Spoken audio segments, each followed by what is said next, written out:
you tell us what made you finally decide to donate or volunteer? At the end of the day, it's my sister. When I was 4 years old, I prayed for a little sister, and my parents came eventually and a little later and told me that my prayers were being answered and I was going to have a little sister. And I thought, boy, I really ought to try to keep her around, huh? I feel so blessed to have been in a position where we didn't have to have her on the list and wait for months or years, hoping that we could find a kidney and having her on dialysis, because people who go on dialysis first, the outlook is not quite as good as people who get a kidney right off the bat. My niece and nephew are going to be able to be raised by their mom, and nothing else you can do can replace that fact. We believe that you are strong by design, and you were made in God's image to have a strong body, mind, and spirit. You're listening to the #1 Strength and Health Authority podcast in the world. So let's get ready to unlock your potential and transform your life in today's episode. Hey there, SBD family. Welcome to another episode of the Strong by Design podcast. I am Joe Miller, your host today, and I am psyched out of my mind to have our guest, Superman, aka Matt Miller, my perfect gift from God, my amazing husband, join us for today's episode. Matt, thank you so much for joining in. Thanks for having me. I'm really excited to be here, be able to talk about this, and hopefully help some people who are looking at going through this donation process. I really appreciate it, Matt. I know you're taking time out of your busy day of crime fighting to help as many people as possible. But again, that's what Superman does. Before we go any further, I want to thank everybody for taking time to listening to today's episode. We hope and pray that you are blessed beyond measure by our special guest and his incredible testimony. We greatly appreciate your support and would be honored if you'd like, share, and subscribe to the Strong by Design podcast. Please give us a 5-star review. It goes a long way into helping as many people as possible. Now, on to today's episode. Who is Matt Miller? The man, the myth, the legend. Matt, could you please share with our listeners a little bit about yourself? Sure. So in my day job, I am a data analyst. I work in project management. Really, I do a lot of manipulating data information, but that's something that I did when I was a kid and just grew up in the standard, computer person, if you will, and I really liked science fiction and fantasy and all of those sort of things.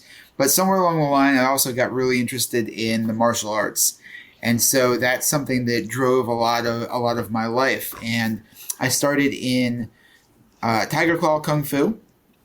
And then later, after my Kung Fu instructor moved, I had to go on hiatus for a little while. And then an old friend had come back from the Marine Corps, started his own martial arts school, and I got involved in Changmuquan Taekwondo. It's a traditional style of Taekwondo. And from there, the rest is sort of history from that standpoint. I was set on that path. So got my black belt in Taekwondo and continued training in other styles. I started in a stand-up jiu-jitsu, Ishina Tai, did some Brazilian jiu-jitsu, did Bagua, which is another style of Kung Fu. It's all based around circles, and started in ICS, which is Israeli Combat System. Kind of like Krav Maga, except Krav Maga is copywritten here in the United States. And this was from some folks that came over from the Israeli military and set up shop and started training people. So really, really love that. And then eventually I decided that I needed something to supplement that, to get a little bit stronger, especially since you and we were going through this process of learning more and more things together about fitness as you were going through your powerlifting and later strongman. And I was trying to keep up with you and still do the martial arts too. Impossible to keep up with you, that's for sure.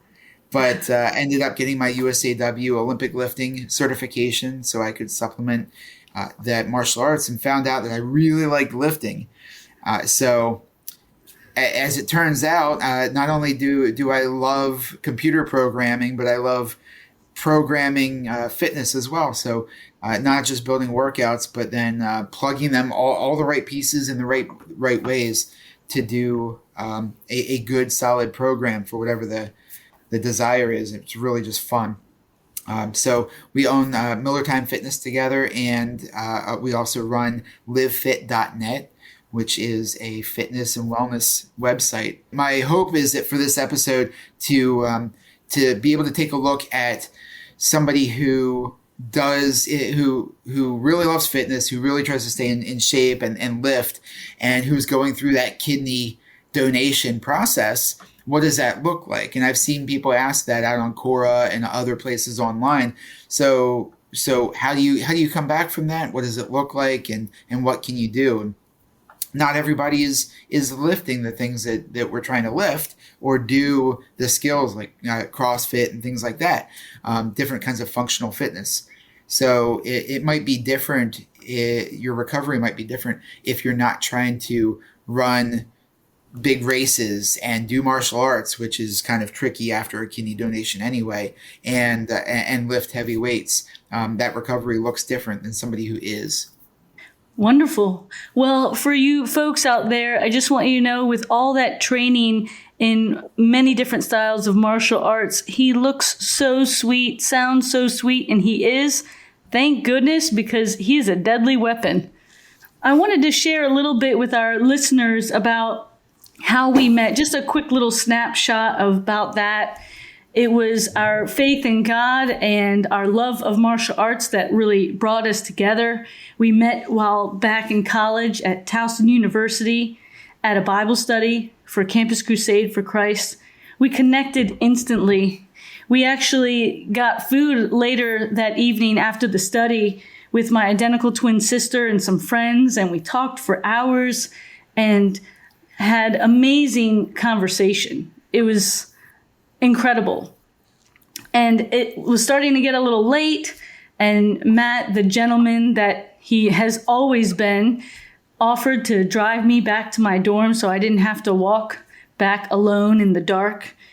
And he drove me back, and we're standing outside my dorm, and we're talking, having a great time, when out of nowhere, he starts standing like a flamingo. He's 6 feet tall, and standing on one leg, he grabs his other leg, lifts it up above his head, and wraps his foot behind his head, and continues to engage in deep conversation with me.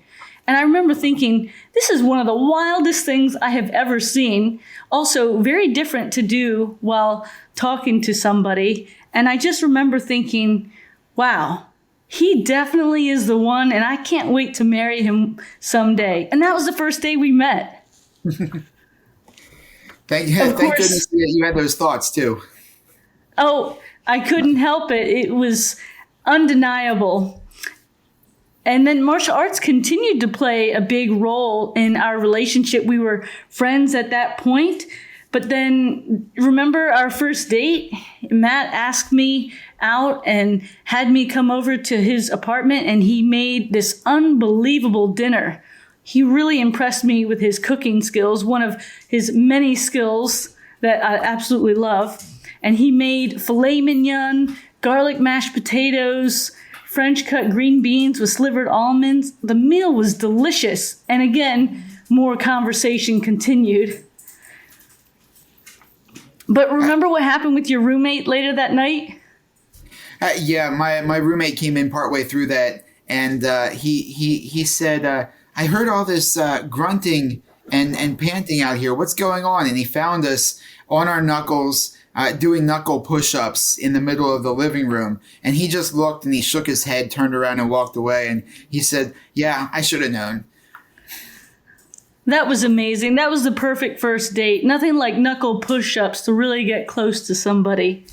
Amen. And then I loved how Matt, who had been training in Taekwondo and I had been training in Shotokan Karate, he taught me how to throw him over my shoulder. He's twice my size, and he told me that he could teach me. And I remember thinking, you really think I can do this? And he said, oh yeah, it's all about technique. And Matt is a gifted teacher. And he taught me everything I needed to know to be able to throw him effortlessly over my shoulder. And we did this, I think the first time was outside of the student union at Towson. Is that right? Yeah, we had all these people going back and forth. It was the middle of the day, so students everywhere just walking around, and Joe throwing me over her left shoulder and over my right shoulder, just practicing. And I kept hitting the ground. I needed the practice hitting the ground anyway. And one time she tosses me and she goes, "Hey, don't just go with it." And I said, no, as I'm like coughing on the ground. If it felt like I was going with it, it's because you just got it perfect. And then we went on to do that as a party trick at family events. Hey, can Joe throw you? Sure, let's just find a clear area. Poor Matt. He became the family rag doll. He taught me that, and that was so much fun. And we really enjoyed a lot of our relationship. Well, all of our relationship has been a very active relationship with martial arts, weightlifting, sports, all kinds of stuff. Now, as a part of showing what life was like before kidney donation, could you share a little bit about like what life looked like kind of leading up to the donation? Obviously, I was mentioning we were doing all the martial arts and the lifting and everything, but tell me what your physical health was, your physical life was like before donation. Very, very active. Like you said, we went through a whole process of sort of learning things together. And of course, as you were going through winning powerlifting competitions and winning strongman competitions and things, I was trying to sort of keep up with you. So trying to learn these same things. And we just consumed all of that kind of information. So a lot of discussions, a lot of practice, martial arts, CrossFit, trail runs, obstacle courses. And of course, one of the really nice things is that as you were and still are, a coach, personal trainer, sports performance specialist, that gave us an excuse to get a lot of equipment for the house. And so a lot of our together time was working out. So let's go outside and get a workout in. Let's go for a run and then come back. And just so much was centered around just being very physical, lifting weight, and learning new movements. So obviously you were going into this surgery very, very healthy. Now, what was going on in your life leading up to it? What were some of the big life events? Well, when this happens, I think we'll talk about it later, but when somebody is having kidney issues, it's really something that goes on for a long time. So you're waiting for this point where, okay, you hit the spot where now you need they need a kidney. And through all that process, there were a lot of things happening. The biggest overarching thing, though, was your sister Jess's struggle with cancer and her fight, and that was huge. I mean, I feel like we were very involved in that, and you especially. And of course, watching her, you don't see a lot of people who say, "Oh yeah, I have breast cancer, but we call it blessed cancer, and I'm using it to help people." And that's something that was going on, but also that really informed my mindset about going through difficult things and how you respond to them and how you deal with recovering from difficult things too. I say, if she was able to go through that and have a smile on her face and laugh with doctors, then I am darn certain going to try to do the same thing. And I have to say, you also, of course, went through this very difficult surgery of the prophylactic double mastectomy. And so having a wife who is dealing with her sister's struggles and then going through the surgery.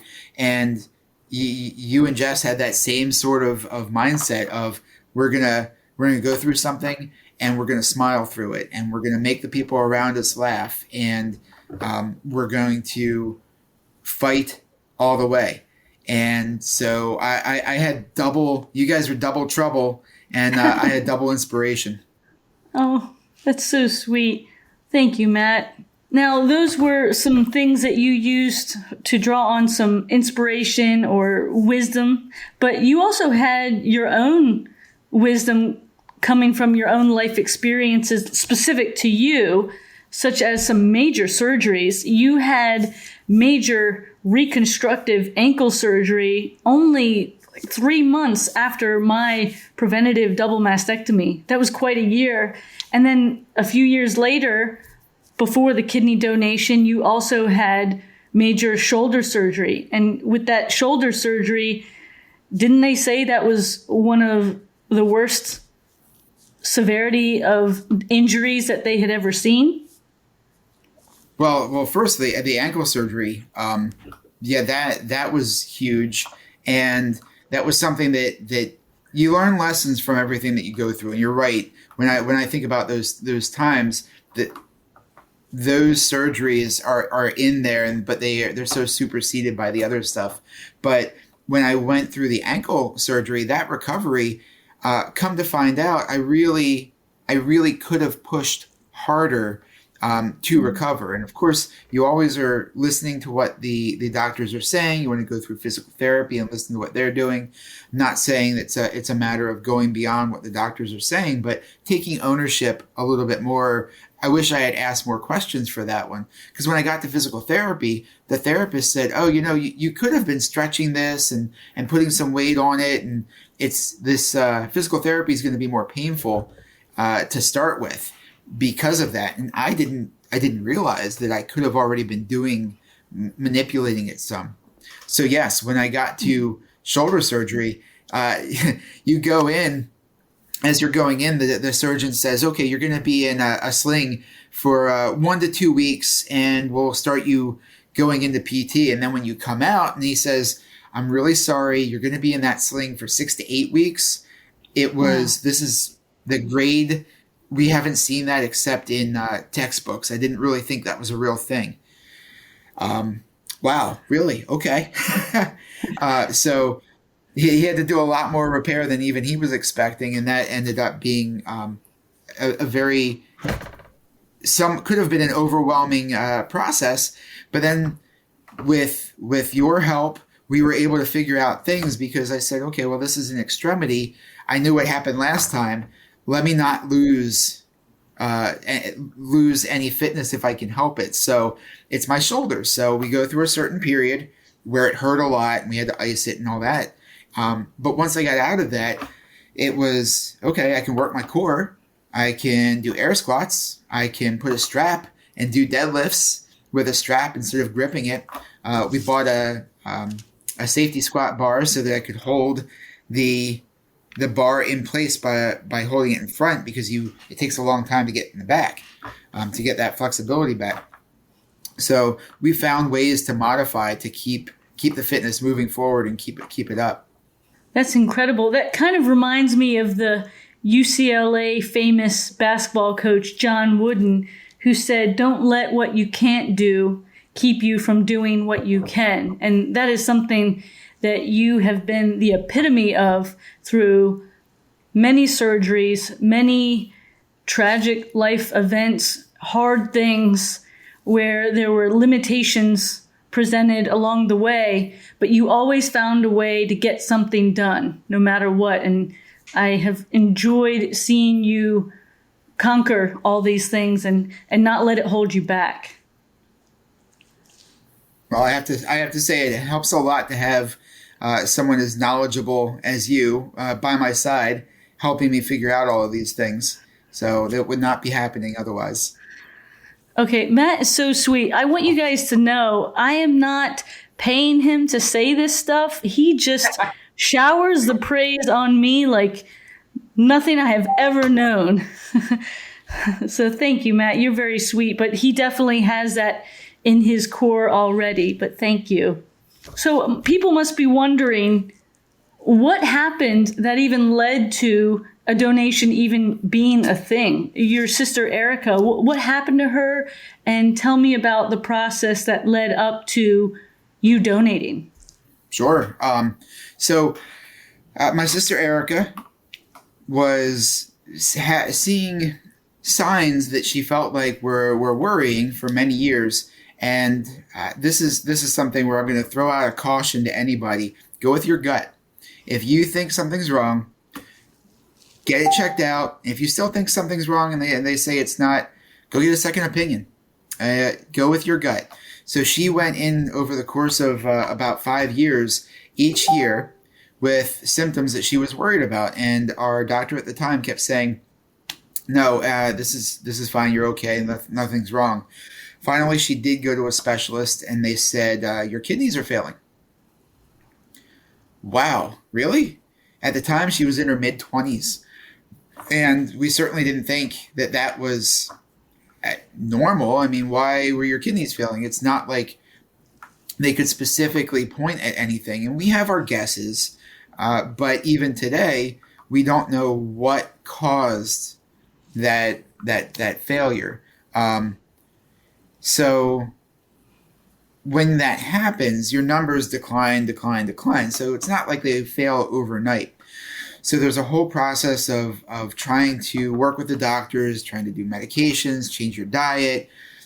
Exercise sometimes can slow things down, but when you have this process of your kidneys just kind of collapsing, it's not something that you can normally stop.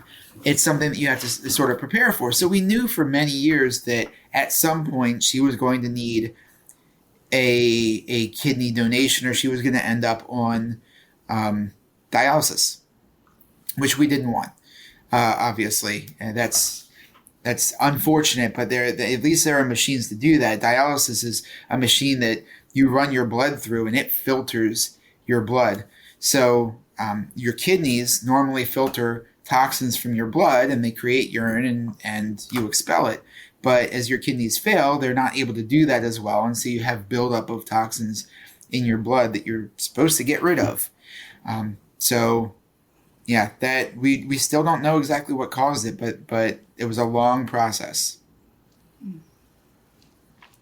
Can you share with our listeners a little bit about the testing process that led to you volunteering to donate? Sure. Yeah, that's it's a long process. There's a lot of stuff that goes on. They actually weed out a lot of people just through forms and paperwork. And after that, then you have to step by step, and you return over and over again. There's a whole team that works with you on this transplant. And I think we started off with the paperwork. I went and got blood work. 14 vials of blood. I was wondering if they were going to leave me any. Not something I'm ever excited about. But we did 14 vials of blood, and then we do kidney volume tests. So you take home a bucket and you basically pee in that. So for a set period of time, and they test that. There was an ultrasound of my bladder. There was a contrast scan where they put dye in and they scan your abdomen, your kidneys, just making sure that everything is good. It's a lot of testing, but you don't just do everything at once. You go step by step by step. And if you sort of like fail out at any of those points, or you're not a candidate, then you stop the testing and they have to go look for someone else. Now, if you don't mind me sharing about the blood draws, Matt is one of the toughest guys you could ever meet. I've seen him get punched in the face, blood all over the place, and laugh like he was getting tickled. But Superman does have his kryptonite, and I will say that that's something where you really stepped up and had to show courage and overcome all of that lab work. Every time you were getting blood draws, you looked like you were about to pass out, and you were shaking. You definitely had a tough time with that process, but you were so brave, and I'm so proud of you. And I couldn't believe that they took that much blood from you. They're It vampires. felt like a lot, right? Yes. Yeah, it felt like a lot. You're right. I know a lot of people have problems with that too, and I certainly do. I am not fond of I don't mind needles, but if you're going to take my blood, I feel like you're taking my life force, and I would like to keep that. Yes. Now, you've mentioned a bunch of the physical tests. What sort of mental and emotional testing did they do? Yeah, that's an interesting component to it. As you sit and think about it, a transplant, you're moving an organ from one person to another, which is an amazing miracle that they can even do that. But I didn't realize that there was going to be quite so much mental and emotional testing. So you meet repeatedly with a social worker, with a person who's dedicated to work with you, and that social worker. I don't remember how many times we met, but you're filling out forms, you're talking with them, they're sort of interviewing you. It's almost like, hey, are we going to let this person donate? Are they going to be okay after? And some people do feel after transplant planning, some people feel feelings of loss. A lot of people have actually reported feelings like you get a lot of attention prior to the transplant, but then afterwards, people report feeling like they've been discarded, like we got what we need from you. Wow. And that's something that I don't remember feeling that. But that's something that they screen for, and they try to make sure that you're ready for the changes that are going to happen in your life. Because even if people say there's nothing that's going to change, there are at least a few things that change for everybody. So you need to be ready for that, and whether you're donating to a stranger which is amazing. And I know of folks who have done that, and it boggles my mind. Or if you're donating to a family member, either way, there's an emotional and mental component to it. Wow. Can you tell us what made you finally decide to donate or volunteer? Well, I mean, at the end of the day, it's my sister. And when I was 4 years old, I prayed for a little sister, and my parents came eventually and a little later and told me that my prayers were being answered and I was going to have a little sister. And I thought, boy, I really ought to try to keep her around, huh? Yeah, so people talk about like the kidney donation thing, and it just doesn't. She's family, and I feel so blessed to have been in a position where we didn't have to have her on the list and wait for months or years, hoping that we could find a kidney, and having her on dialysis, because people who go on dialysis first, the outlook is not quite as good as people who get a kidney right off the bat. And the blessing that I turned out to be a candidate was fantastic. But now my sister, my niece and nephew are going to be able to be raised by their mom, and nothing else you can do can replace that fact. Just thankful for that. One more example of why I call you Superman. Can you share with us what you did right before the donation? Were there some things that you tried to do ahead of time? Well, yeah, there were definitely a few things. We went on a trip to Singapore. We didn't know. You go through this process and you're talking to the doctors and the coordinator, and they're telling you what your recovery is going to look like, and you read online, and everybody's story is different. So you don't know. So we said, let's try to do some things. So we went away. We went to Singapore and Thailand and Hawaii. try to do some fun things. And that was kind of a trip of a lifetime. And then I was able to go and spend a week up on a mountain training with a Kung Fu master, which was a week that I will never forget. It was absolutely amazing. So those are some things. Try to squeeze in a few extra fun things before we went and took the leap into kidney donation. And weren't you also doing a lot to focus on your health too? Not just get some trips in that maybe you don't know when you could possibly go on again. So you want to take that opportunity. But what were the things you were doing health and fitness wise to get ready? Yeah, no, that's a good point.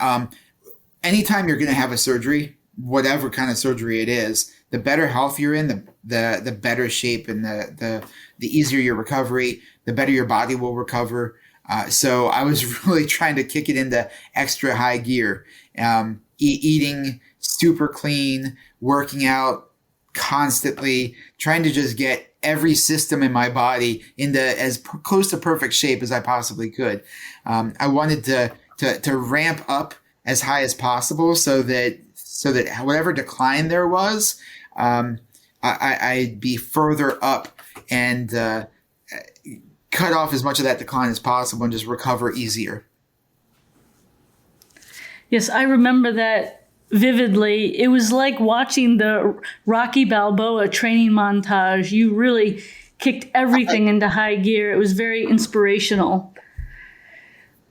I will say that you taking care of your body was not just a big blessing to yourself, but also it's a big reason why you were able to help save your sister. That was incredible.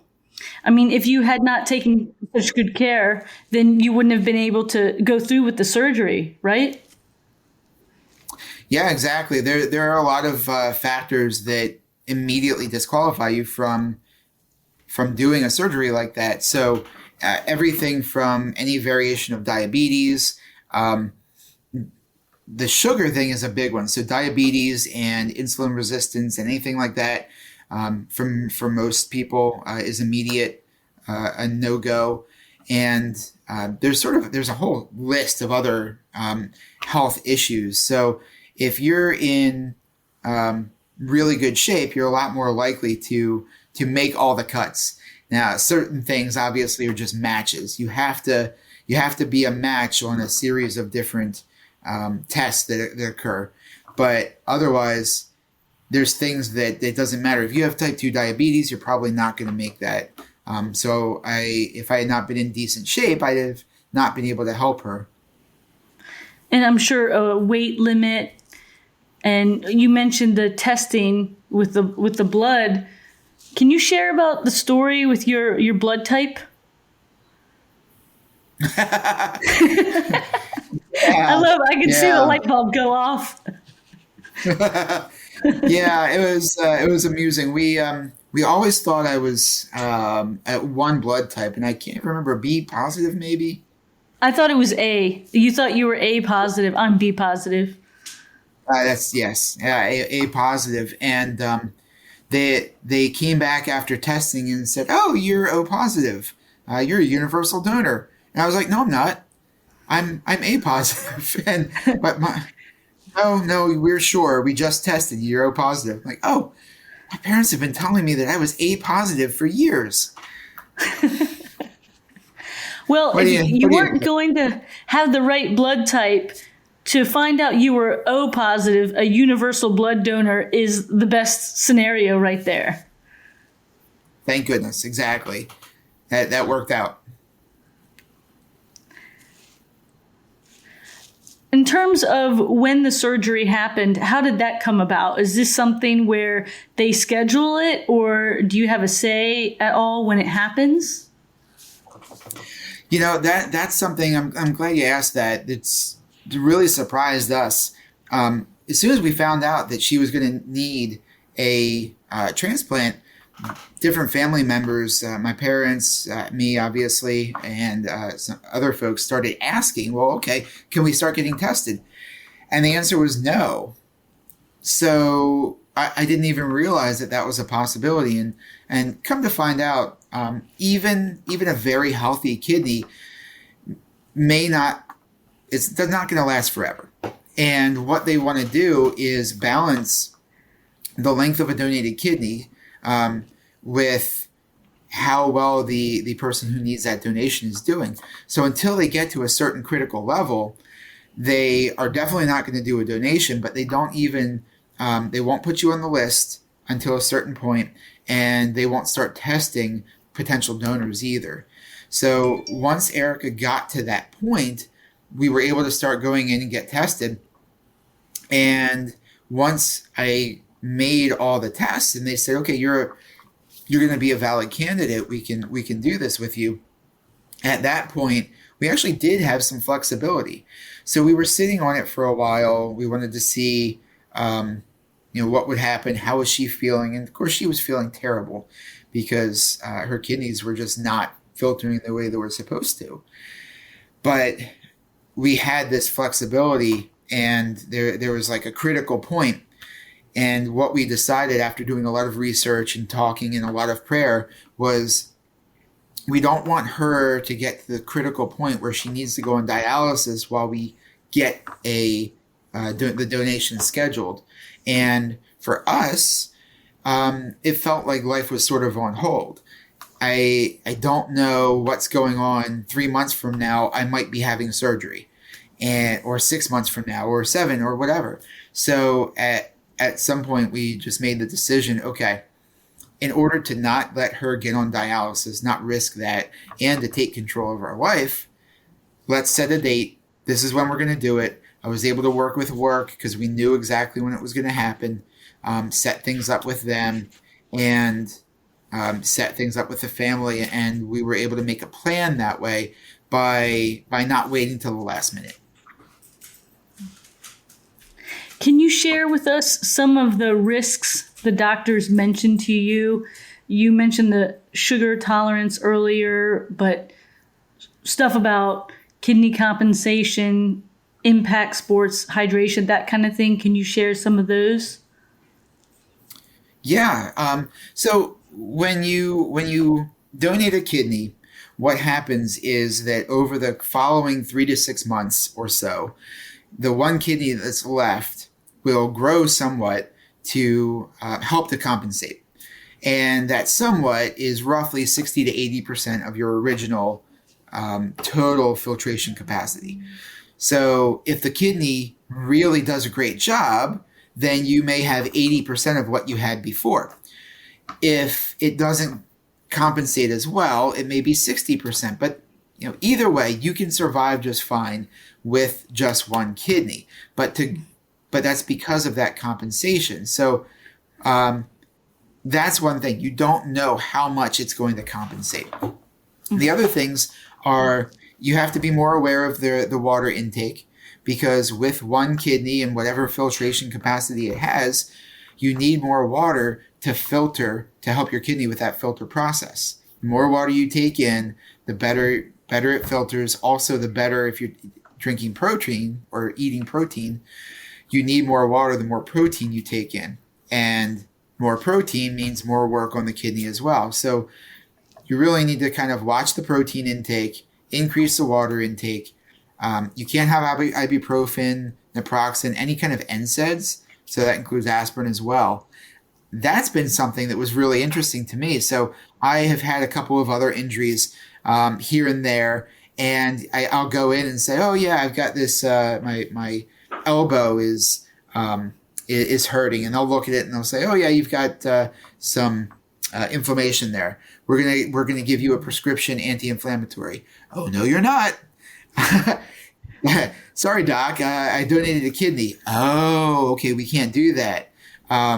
We'll find something else for you then. And so the doctors are sort of trying to figure out what's the next step, because for most inflammation, the first step is let's hit it with an anti-inflammatory. Mm-hmm. So that's something that's been definitely interesting as well, and that's pretty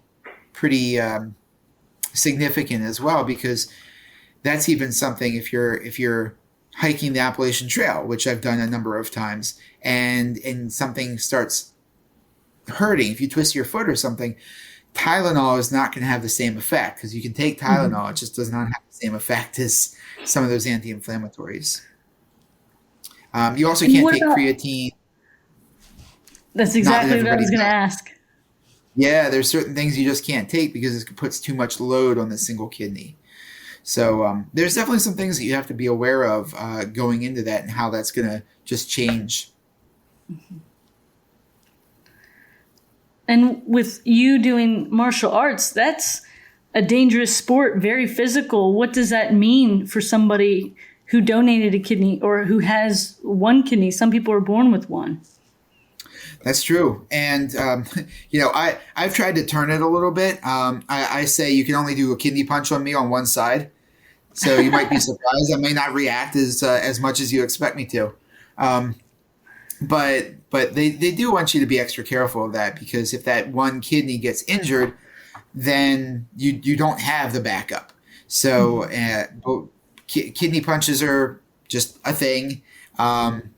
Falling and there's a lot of stuff, any kind of impact sport or contact, you have a risk of that sort of issue.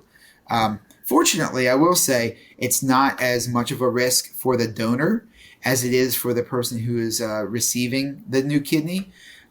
Interestingly enough, your kidneys sit on either side of your spine, basically. And when you get a kidney, it sits lower and in the middle, kind of like behind your stomach. And one of my friend's kids actually had a kidney donation, and during, I think it was soccer, she got kicked in the stomach, and there was concern about that injuring her kidney. So you can still do things, but you have to be aware. And there are pads that you can wear for martial arts, but it's just something to keep in mind. Definitely. Now, can you take us to the day of the donation? What are some things that you remember that stand out? What was that day like for you? It was scary. It was definitely scary. There's, I feel no shame in saying that was, I was very anxious about that whole process. One thing that I was really thankful for was that you were there supporting me from beginning to end. I would not be surprised if there was a picture of you hovering behind the doctor in the operating room. But being able to be in the room with my sister beforehand, the pre-op was done together. And that was a real blessing, because that meant that we could all be there. Mom and Dad were there. Erica and I were talking about it beforehand. And we have some sweet pictures of fist bumping each other before we go off to the OR. That made it a lot easier. Was there something special you wore to the hospital that day? Oh, yeah. Yes. So Superman gear from head to toe. We had a little Crypto, the little dog that does the Superman theme, and the Superman blanket. Really it makes it fun and gives it the doctors and nurses. They when they walk in and they see something like that, they get a big smile on their faces, and you know that you also know that you're going to get some good treatment too, because they have fun with it. That's true. Yeah. I think that's part of why we started doing that. Make it as fun as possible for you, but also the people taking care of you. We started doing that for your ankle surgery. I remember when you had just come out of surgery and they put you in recovery, and the doctor came back and he actually called me Lois Lane and said, Superman is out of surgery, because you're wearing so much Superman stuff. You did the same thing for your shoulder surgery. And then also you had your tonsils taken out, and that was a painful surgery, very painful for an adult. And please excuse the drinking sound. You probably hear our super dog Brownie right now drinking water. He heard you talk about being hydrated and he got inspired. One thing I also wanted to add with the day of the surgery, it was a very emotional day. I know for me to see my husband there about to go through a major surgery was really tough. And my sister-in-law, who I love dearly, also going through so much. And that was the first really big trial that I had experienced after my twin sister, Jess, went to heaven. And I remember thinking, I don't know how I'm going to handle this because I've always had her right by my side through everything. And I remember praying so hard on the days leading up and that day. And I remember being filled with this sense of peace and calm. And I remember thinking, okay, I'm going to be Eher strong. I called my twin sister Eher. It was a made-up word that means sister that we had been calling each other since we were little kids. And I just kept saying to myself, be Eher strong. Or we live by the saying WWJD, what would Jesus do? And we definitely follow that. But I also feel like I learned so much from my twin sister, as you did too, Matt, and you've shared with us today. And I would say WWJD can also be what would Jess do? And I remember feeling like I felt her strength, because the Bible talks about how our loved ones in heaven are cheering for us. So I really felt like she was cheering from afar. But my heart also went out to your parents. I know that it was very painful for them to see both of their babies in the hospital going through a major surgery. Yeah, I think that was definitely a significant thing. Mom and Dad both. I can't imagine looking at your only two kids both going into surgery together at the same time. That's got to be scary. And I know that they were there, encouraging us, but I know that they were also anxious about it themselves. Well, as we're about to embark on having our own human baby, we've had fur babies and reptile babies, but our first baby girl coming in just a few weeks, it definitely stirs a lot of emotion in me and a lot of empathy towards your parents. And I definitely admire how they handled that with such grace and faith. Amen to that. I was very thankful for all the support from you and from them, and it definitely, I think it helped keep us, me and Erica both, calm, having you guys there and supporting us. Can you share with us the first thing that you remember after the surgery? I know it must be a blur, but what's one of the first things you can remember? It is a blur for sure. One of the few things I remember is Erica texting me. We started texting, and actually I looked it up, and the first thing that we said was, I hurt. And the other one saying, yeah, same. But not long after that was Erica texting me that she didn't feel nauseous for the first time in months. And I was like, wow, I didn't expect it to make that much of a difference that quickly. Mm-hmm. And then the doctor coming in and saying, I think it wasn't the doctor that told me directly, but that the doctor had said it was like putting a jet engine in a Cessna. They had the biggest kidney, and putting that in her really did the job. It felt good.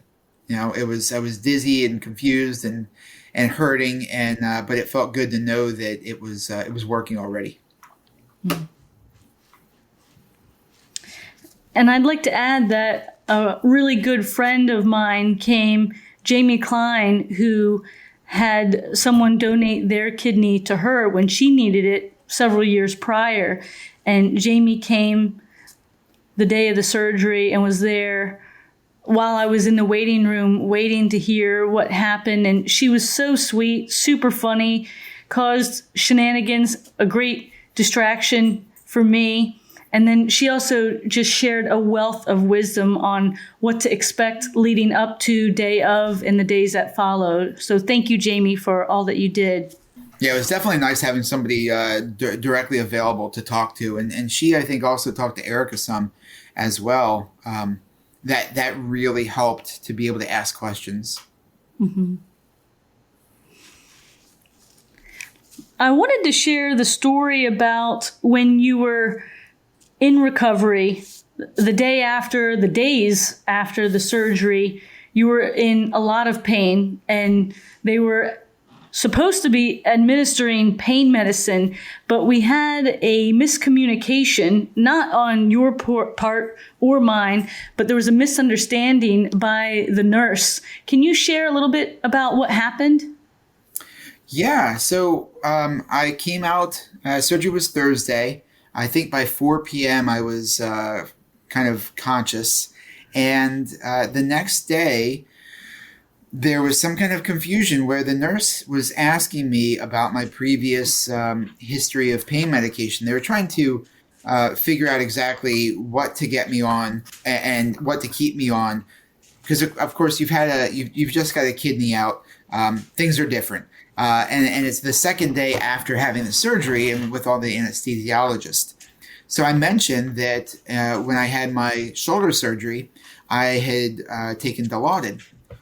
Well, he wrote that down as has been taking Dilaudid and is addicted to it, or some variation thereof, and would not give me medicine.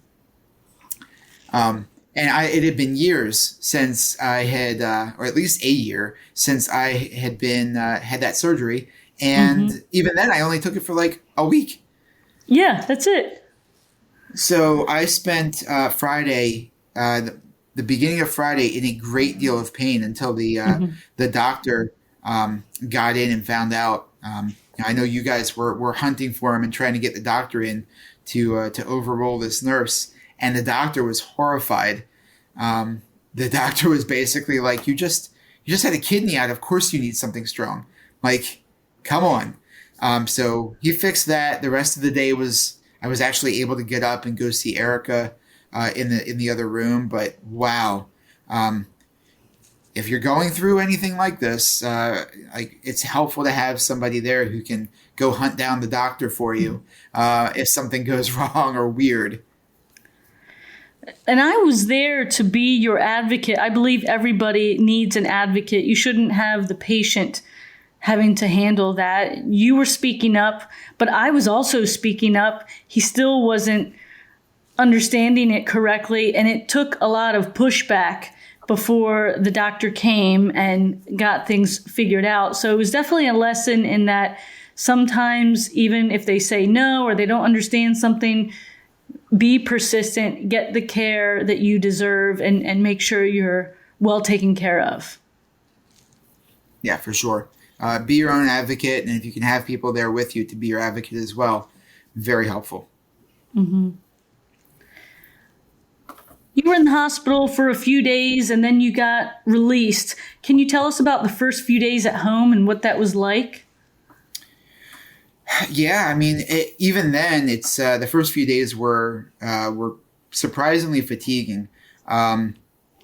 You go in, it's really interesting because as the person who's receiving a kidney, you go in feeling awful, and you come out feeling like you had surgery, but the other symptoms, like I said, she was not feeling nauseous. She was feeling a lot better. So you're on the upswing as the person who received the kidney. The person who gave it goes in feeling great and comes out feeling absolutely awful. So, those days, it was very difficult to get up and go to the bathroom because I was so tired. Beforehand, the day before, 2 or 3 days before, I was out jogging with no problem and lifting weights and all of that. And, when we came home by, I guess, Saturday evening, like 3 days, third day, I think, getting up to go to the bathroom, I had to pause part way. And the bathroom was no more than 25 feet away. Mm-hmm. So it was really interesting. The torso felt like my organs had all moved around, and I kept feeling like things were sloshing around in different positions. And I felt that for a long time.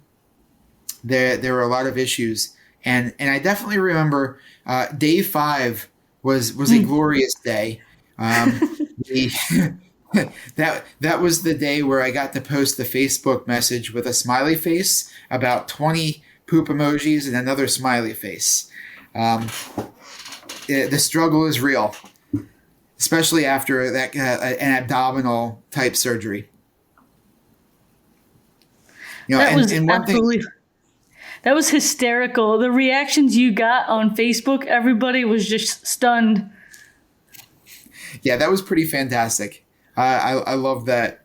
And some of this stuff tells you the difference between having an extremity, doing surgery on an extremity like a shoulder or an ankle, versus something in the torso. And that really informed a lot of what I did.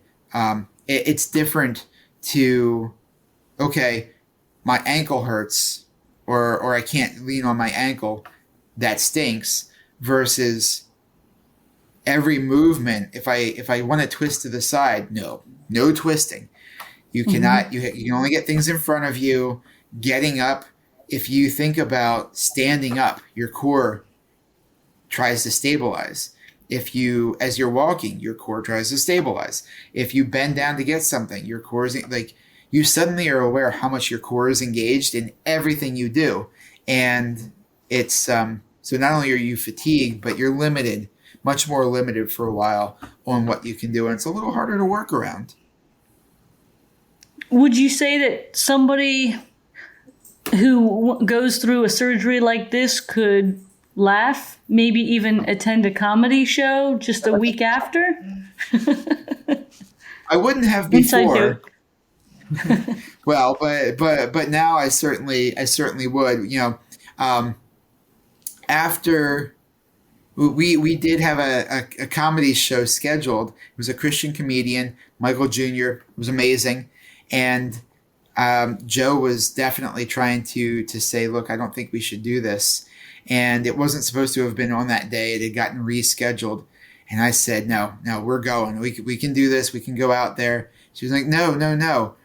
And we hadn't shared this before, but I said, oh, look, after your double mastectomy, you were insistent that we were going to go and watch the Orioles play in the playoffs.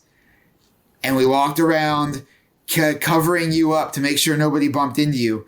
I can certainly go and sit down in a chair and watch Michael Jr.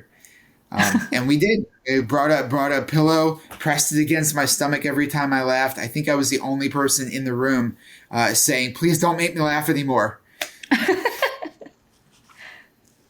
You may have been the only person who would laugh and then tear up shortly after. I was definitely tearing up, that's for sure. It was a lot of fun, but ouch. That's a great story. Can you tell us about working out, when you started working out? The surgery was in February. What month and did you start working out, and what were you doing to ease into it? Yeah, so I definitely wanted to be careful with this because, again, being a torso incision and an organ being removed and all that, I really wanted to make sure I was doing exactly what the doctors said and make sure I followed their instructions, and I talked to them about everything that I did. So in April, we did 2 things. We signed up for a 4-month membership for Tai Chi, and we got an elliptical. And again, we signed it all off with the doctors, and I started working on the elliptical each day, something that would be gentle on the joints, but also a gentle way of walking and getting a little bit of movement. And then Tai Chi is a soft style martial art that I'd always wanted to do. It's, if you see movies or people where there's like people in the park slowly going through these martial arts looking movements, that's Tai Chi. It's like a moving meditation, but it's also a martial art. It's just often used as a balance exercise and a meditation exercise nowadays. And so those slow movements, I said, man, I could finally do that, and I could do this to begin with. And the doctor signed off on it, and I went in for my first class, and all we did was stand in one position, facing forward, doing a little bit of just twisting side to side real gently and a little bit of hand motion. And I hurt for days afterward. Days. I had been so immobile. I was really tight. My insides were all mixed up. I was still feeling that. And I feel like doing that Tai Chi got me moving, got my body moving, and got me prepped to do more later. But I was surprised at how such a gentle movement after having had that surgery hurt a lot to start.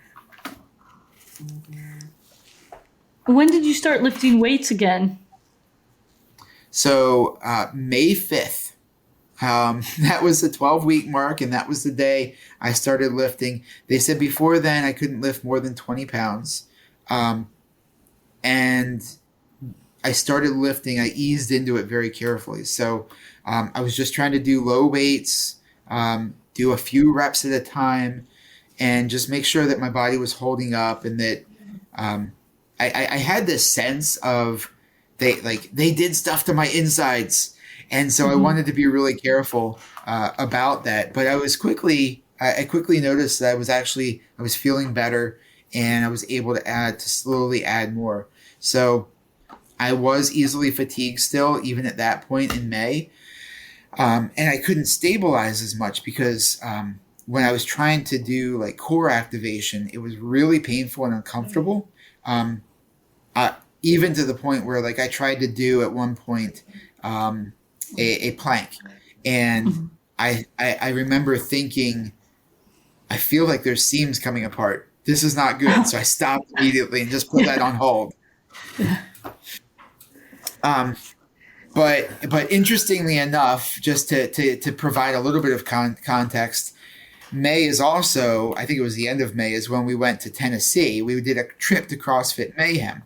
And doing that trip, we did a workout called the 333. It's 3,000 meter row, 300 double unders, which I only did single unders, I think, and a 3-mile run. And it was all movements I could do by the time we got there. So that was just 3 months after kidney donation. So I was able in that month also to start slowly doing a little bit of light jujitsu with some people that I trusted, but not like in a regular school. It was only with a few specific folks, and I just kept working that up and testing things gently. So okay, how does my stomach feel? Okay, I feel like I can do planks again. I feel like I can do other things, and so I moved from static movements like a light deadlift or air squats or again a light bench, and then eventually progressed into the dynamic movements like doing a clean, doing a squat clean, doing those Olympic movements that were more dynamic and required more force. I didn't want to risk pushing really hard and doing a lot of a forceful movement and having something tear, where if you're going through a slower movement and a lower range of motion, you can be a little bit more aware when you're reaching your limits. But I will say by August, we went to the CrossFit Games and we were actually able to participate in workouts, do training, and we did training classes with some conjugate folks.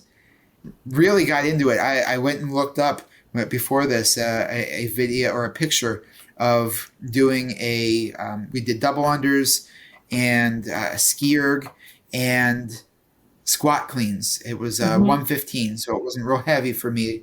But I was doing squat cleans at the games at the end of July, early August. That was incredible. And let me say that we worked out at the games, meaning we weren't competing at the CrossFit Games. they had workouts for the fans. Although, remember when we got a text message, somebody was checking in on me. I was away from work, and one of my clients was asking what I was up to. And I responded to her and said, "Oh, Matt and I, we're having a blast. We're at the CrossFit Games in Madison, Wisconsin." And she said, "Good luck." I laughed so hard because they have the 40 fittest people in the entire world competing at those games. It was also very flattering that she thought we were competing there. Yeah, that was hilarious. Good luck. Yeah, okay. I was amazed you were lifting and doing those workouts. I feel like what has impressed me throughout your whole process was your courage, unbelievable, strong faith, but also you were so patient and careful and methodical, but you weren't overly cautious to the point where it was an unnecessarily slow recovery. And your recovery may appear to look longer than some because most people are not asking their bodies to do the things that you do. You are doing high-level CrossFit workouts, martial arts. We would do obstacle course races. We did the Savage Race that September, which was like 7 to 9 miles of running interspersed with 25 to 30 very difficult obstacles. And then was that the year that you also did your first section of the Appalachian Trail with Sean? Yeah, that was a week after the Savage Race in September. We did our first 3-day section. So we were out there carrying, at the time, because I didn't know better, it was almost a 50-pound pack. And yeah, I mean, months after donating a kidney. So I feel like it was a slow ramp. It was like the first few months, I really, really noticed the fatigue and the difference in and like I said earlier, your kidney adjusts over the first 3 to 6 months. So even in November, I had a little note that said, my energy is still a little bit different then, but it was a noticeable change after that first 3 months or so. And it's a balance. It's a very tough balance. You have to be very careful about it and guided by the doctors. But walking that path of how do we maintain as much health as possible?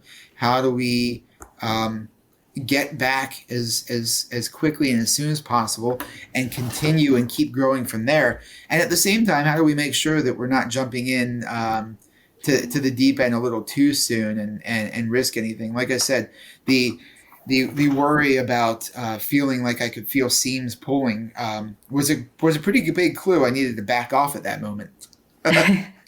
For sure. But by November, I was back doing Israeli combats again with the folks, and getting hit and rolling and all of that. Amazing. How is life different after donating a kidney? What are some things that you noticed that are different? The biggest difference, there's a few things. Obviously, I mentioned earlier, you can't take NSAIDs, and that changes how doctors interact with you and what you end up having to take. Definitely have been trying to be more aware of my fluid intake, get more water. Dehydration becomes more of an issue, and so I want to be on top of that, watching the protein intake too. If I want to try to trim down, I may not go what I used to do would be more of a high protein diet. So now I'm leaning a little bit more in favor of like a keto with more healthy fats and just balancing the protein that way. But those are all minor things. I think the two biggest things I've noticed are, one, my energy's a little bit lower at the end of the day. So I used to be able to go until 2 or 3 a.m. and then wake up the next morning and get to work and just boom, go right to it. And now I feel like around midnight, I start to get tired and I need to get some sleep. And it's hit or miss. Some days I go to a 1 or whatever, but more frequently than not, I don't have that late night boundless energy that I feel like I used to. But getting up, going to sleep at a reasonable time is not a bad thing. I think that's been a net benefit in a lot of ways. And the other thing, oddly enough, I'm just going to put it out there. I still can't tell when I have to pee. Yeah, it's weird. Ever since the surgery, for some reason, I feel like I have to pee more frequently, and I don't always know how much is in there. Don't know why, just there it is. It's interesting in the Miller house now, with me being 9 months pregnant and Matt saying he doesn't know exactly when he has to go after that surgery. Definitely more of a sensitive bladder. So we definitely have to use the restroom a lot more often. Driving long distances has become very interesting. That is very true. Very, very true. But I have to say, I'm just going to put this out there too. I did a lot before, and our path of learning more and more has continued, and refining our ways of programming workouts and what we do, learning new techniques. And before the kidney surgery, I was not doing handstands. I was not doing a lot of toes to bar. There's different things that I wasn't doing then. I wasn't doing double unders, in fact. And since the surgery, after building up carefully, I have been able to do more things, like handstands and working in handstand presses, and one of these days soon, handstand walks, double unders, going to Hawaii to do the ultimate Hawaiian trail run and out there running the mountains. And these are things that I might have wondered if I'd be able to do it before. And the answer after working back to it is, yeah, definitely. You are definitely unstoppable, and you have proven over and over again the power of resurrection, definitely, by God's grace, of course. But your hard work and determination are impressive. And the right people in your corner. Oh. Like you. He's so syrupy sweet. Thank you. We help each other. We're a team. Teamwork makes the dream work. That's right. We're about to wrap this up, but I wanted to say just a couple more things. Can you share a little bit of how your relationship with God maybe has changed through this process? Yeah. One of the biggest things is that I feel like when we go through difficult things, we have the choice to either turn away from God or lean into him. And the more you lean into him, the more you find that he will be there for you and he will support you. And I feel like, and he'll put people in place to help you as well. And this is the sort of thing that I keep seeing that as we go through life, and then we go through these different hurdles. We keep leaning into God, and he keeps helping us through. And it's not always necessarily in the ways that we expect or that we have in our brains, but as you continue to rely on him, you get closer to him, and it becomes easier. So I feel like that's made a big difference to me spiritually. That and we've also been able, you and I, to become closer through that relying on God. Amen. And how has this process brought you closer to your sister? Well, I feel like we've always been pretty close, but it definitely is different. Now I'm like, okay, hey, I should check in on my kidney, see how it's doing, right? But I see her regularly. We talk a lot, and it's definitely it's shifted our relationship a little bit. Certainly, like I said, we always had a good relationship, I feel like, but it's shifted it a little bit, and nothing but closer, nothing but for the better. Wonderful. I will say too, it's one of those tests we were talking about earlier was that I had a what do you call it? A kidney stone in my left kidney, And when I found out that that was the one being taken, now she has to pass my kidney stone. Always the stinkery older brother, right? That's right. I was able to get one in on her still. Oh, that's great. Is there anything else you want to say or anything you want to share to anyone who might be considering donating?